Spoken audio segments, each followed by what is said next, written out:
Canada are in 5. Lane 4 will be Switzerland. Then come India. And on the inside of lane 2 will be Zambia. So 4x4, again, as we mentioned earlier on, we are getting these team declarations minutes before they are appearing on the screen. So off the top of my head there, I didn't notice anybody who ran earlier on in the mixed who's back for this DAF. I mean, they've had an hour and a half or so's turnaround. I mean, if there was anybody doubling up, is that a manageable time frame for 2 400s in a night? I think it's in the beginning of the season, it's very difficult to do both. Like, it's a very short time. You don't have time to recover, and you need to go tomorrow again. I think that's one of the most important things. It's maybe they can do it in one time, but tomorrow again, it's difficult. I think it's too hard for your body in the beginning of the season to do that. Well, in this heat, the fastest team on paper in the road to Paris, if you like, the qualification window, which has been going since the end of December. It's worth pointing out as well, there are 14 places in the Olympics available over these 2 days here in the Bahamas. There are 2 more places in the Olympics which will be decided on the fastest times that the teams have posted in that qualification window, which is, as I say, from the end of 2022 up till the end of June this year. And on the rankings at the moment, there are some of the teams, for example, India in this heat are number 17 on that list at the moment. So there's a few that, if they certainly don't get themselves in the top 2, trying to improve their time and get themselves up the timing list, because there are 2 places that will be available. Italy, well, they are 7th on that list at the moment, so they won't have any problems, you wouldn't have thought, in getting through here. But Netherlands are the fastest team in the qualification window so far, and when you've got the likes of Femke Bol and Lieke Klaver and others who you can call on, obviously not in this quartet, then it's no real surprise to see them at the top of the rankings. But they'll have Evelina Solberg to Merte van der Schoot to Lisanne de Witte, Kathleen Peters on the final leg for Netherlands. Australia, Alana Jukic, there's their opening leg runner, Bendera Aboya. Ellie Beer on their second leg has run 51.5 this year. So Australia have had a good night so far.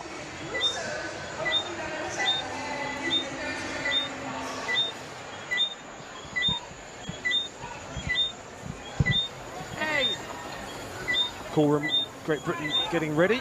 There's Lena Nielsen there. We saw Lavia Nielsen in the mixed relay earlier on. Lena Nielsen, the twin sister. Looks like she's lining up in this.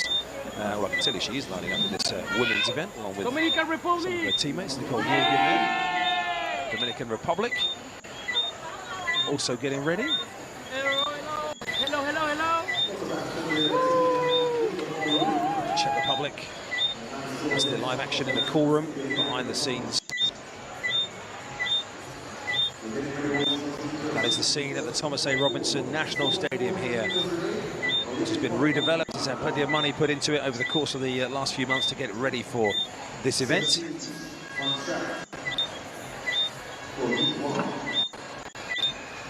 And here we go then with heat 1 of 4 in the women's 4x400 meters. 7 teams lining up. Australia on the outside, Bendera Aboya. Evelien Solberg will take the Netherlands out in lane number 7. Italy have Rebecca Borga on the opening leg. Canada with Zoe Shearer. 4th at the last 3 global championships, by the way. Canada, they can't quite find a medal. They can see a little bit of Paris on this occasion if they do. Coming in the top 2, Switzerland are in 4, then we see India in 3 with Vidya Ramraj on the opening leg, and Nidhi Mingilishi of Zambia on the inside. Again, looking at the form book and the relative strength of the quartets, lanes 5, 6, 7 probably the ones to keep your eye on here. Canada there, with Shearer leading them off, Commonwealth gold medalist from 2022 as well. On your marks. Italy and Netherlands.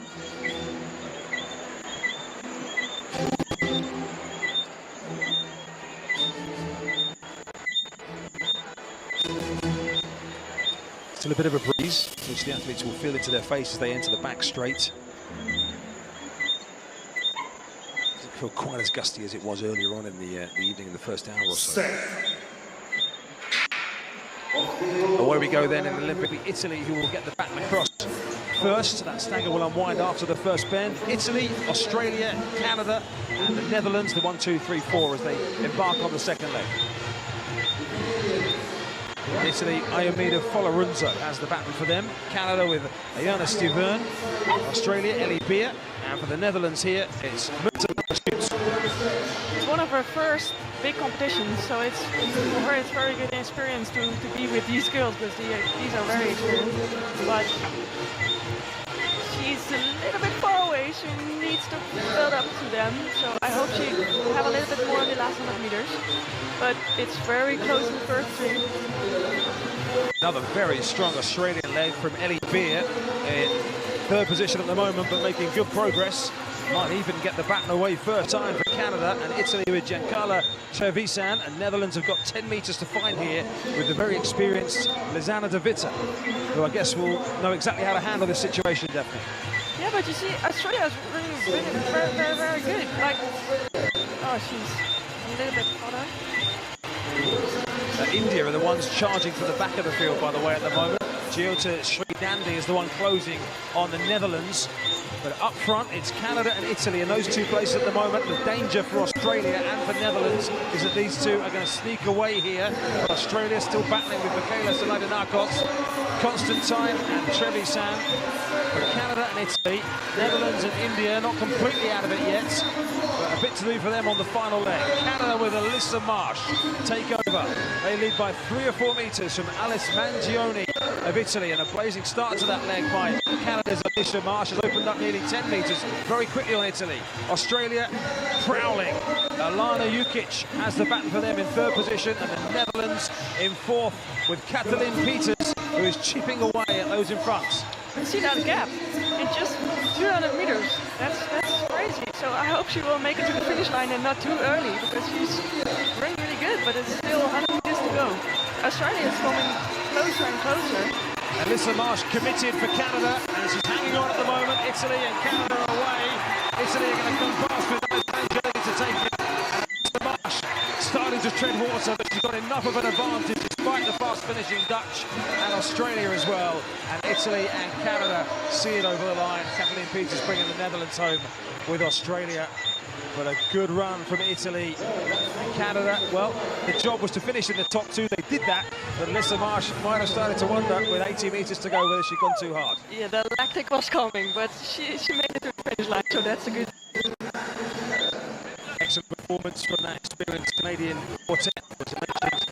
Had those 4th place finishes at the last 3 global championships. But Italy, very efficient job. They have a passport from Paradise to 25 is now window. I think that would be a window season there. Anyway, Netherlands and Australia will come back tomorrow in the women's 4x4. Interesting selection now for the Netherlands. Femke Bol and Lieke Klaver got the mixed team through earlier on, so I think you can pretty much bet your house, Daphne, that they will be in the women's 4x4 team tomorrow with work still to do. I think they will change one of the girls for Lieke Klaver or Femke Bol tomorrow, because of course they want to go to the Olympics, so if they need to. And you can see if they're both not in the mix, then it's difficult, but ooh, that was close. Oh, yeah. But that's the difficult thing of the 4x4. You need to finish, you have the lactic, you are tired, and there are other countries coming in your back, so it's a difficult thing. I think you need to stay in your lane and see what happens around you. Yeah, I think the ideal is that you maintain your racing line, don't you, and don't sort of, as you say, with wobbly legs, it can be pretty hard to keep yourself in a straight line when you've just completed that 400 metres, but slow motion shots with some colourful local decoration in the background of Alice Mangione, who brings Italy home, qualifies them for the Olympic Games. Canada will be there again. Netherlands, well, they will have to wait and see. They've got the power to bring in tomorrow. World champions, of course, indoors and out, Netherlands. I hadn't mentioned that fact earlier on. So here we are, the jeopardy of the world relays. The world champions at the moment are not through.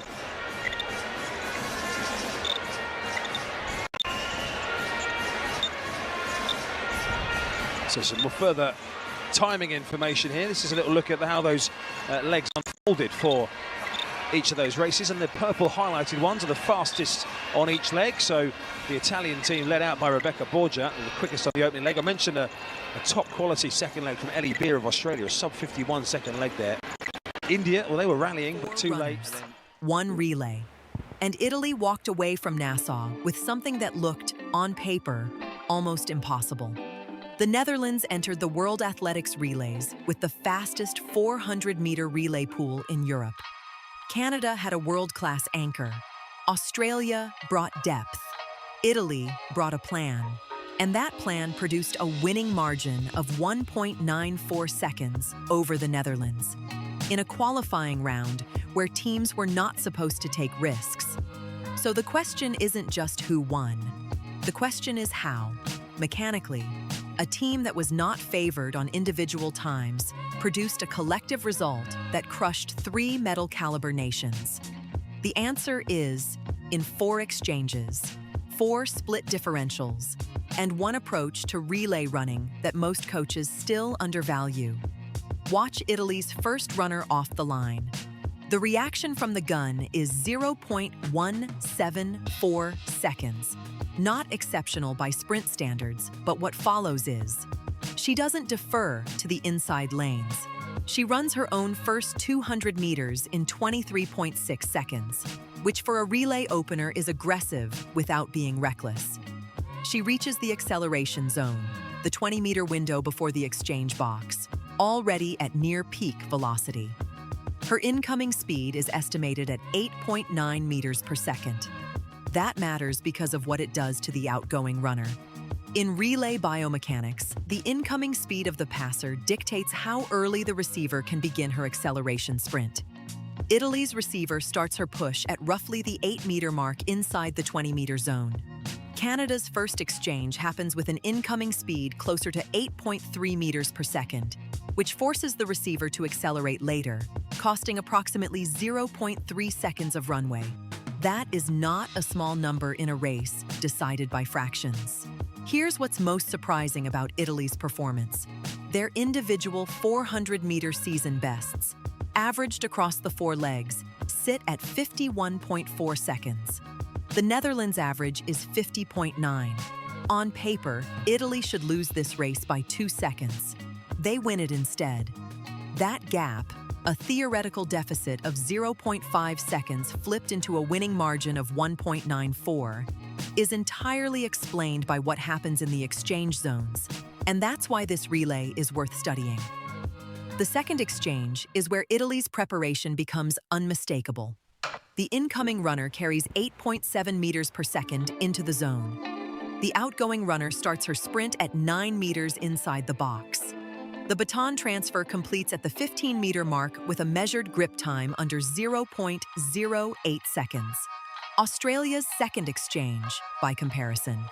Incoming speed drops to 8.1 meters per second, a runner conserving energy mid-race. And the receiver compensates by starting her sprint too early, reaching maximum arm extension just before the passer can deliver cleanly. The exchange completes, but costs an estimated 0.4 seconds in combined velocity loss. What do you think? Is relay technique systematically undercoached at the national level? Or is this Italy executing something genuinely rare? Drop your answer in the comments. By the third leg, the central question shifts. Italy holds a 1.1 second lead. The Netherlands deploys their strongest individual runner, a 400-meter specialist with a personal best of 50.3 seconds. She runs her split in 50.8. That is a strong performance. Italy's third runner, whose individual best is 51.1, runs her split in 51.0. Italy actually loses ground on this leg. The lead shrinks to 0.9 seconds. This is the obstacle. The Netherlands is doing exactly what a relay team is supposed to do. Concentrate their fastest legs in the third and fourth positions and rely on individual speed to close gaps. It nearly works. Here's the part that doesn't make sense on the surface. Italy's third runner, slower than her Dutch counterpart by 0.5 seconds on the leg, still exits the third exchange zone at 8.6 meters per second. The Dutch runner, despite the faster split, exits at 8.4 meters per second. The reason? Italy's third runner manages her deceleration curve into the zone, arriving with a shallower velocity drop. The Netherlands runner, pressing for time, arrives slightly overextended. That 0.2 meters per second difference in outgoing speed carries directly into the fourth leg. Italy's anchor gets a cleaner, faster start. She reaches top speed, an estimated 9.1 meters per second, by the 60-meter mark of her leg. The Netherlands anchor reaches 9.2 meters per second, but peaks 10 meters later in her run. That 10-meter delay in peak speed across a 400-meter anchor leg is worth roughly 0.3 seconds. This tells you something real about how relays are won at the elite level. The gap between team biomechanics and individual talent is closing. Italy proved that a team with collectively slower individual times can build a faster aggregate performance through zone velocity management alone. That's not a marginal advantage. It's a structural one. The final split confirms it. Italy's anchor runs 51.3 seconds. The Netherlands anchor runs 50.9. Italy's anchor is slower. Italy wins by 1.94 seconds. The accumulated exchange advantage, estimated across all 4 zones at 2.4 seconds total, more than absorbs every individual speed deficit Italy carried into the race. Canada finishes third in this heat, 2.8 seconds back. Their exchange mechanics show the clearest inefficiency. In 3 of 4 exchanges, the outgoing runner reaches the end of the acceleration zone, the 20-meter mark, before receiving the baton, which forces a brief stutter-step adjustment. Each stutter costs between 0.15 and 0.25 seconds. 3 of them across a relay final is a structural problem, not a bad day. Australia's result, nearly 4 seconds behind Italy, comes from a slow third leg split and a second exchange that loses all momentum. Their anchor is fast. She has nowhere to go. The takeaway from Nassau is specific and transferable. In any women's 4x400 relay, watch the incoming runner's body position at the 10-meter mark before the exchange box. If she is upright and decelerating smoothly, the exchange will be fast. If she is leaning forward and visibly pressing, the outgoing runner will compensate. And that compensation costs time no anchor can recover. Italy didn't win because they were faster. They won because they understood that a relay is not 4 individual races. It's 3 exchanges and 4 runners managing their speed as a single connected system. Every team in Nassau had fast runners. Only one team ran a fast relay. If this kind of biomechanical breakdown is what you watch athletics for, subscribe and turn on notifications. Every video on this channel works through the numbers that the broadcast never shows you. Like this one if the exchange zone analysis changed how you see the relay. And leave a comment. Which leg did you find most decisive?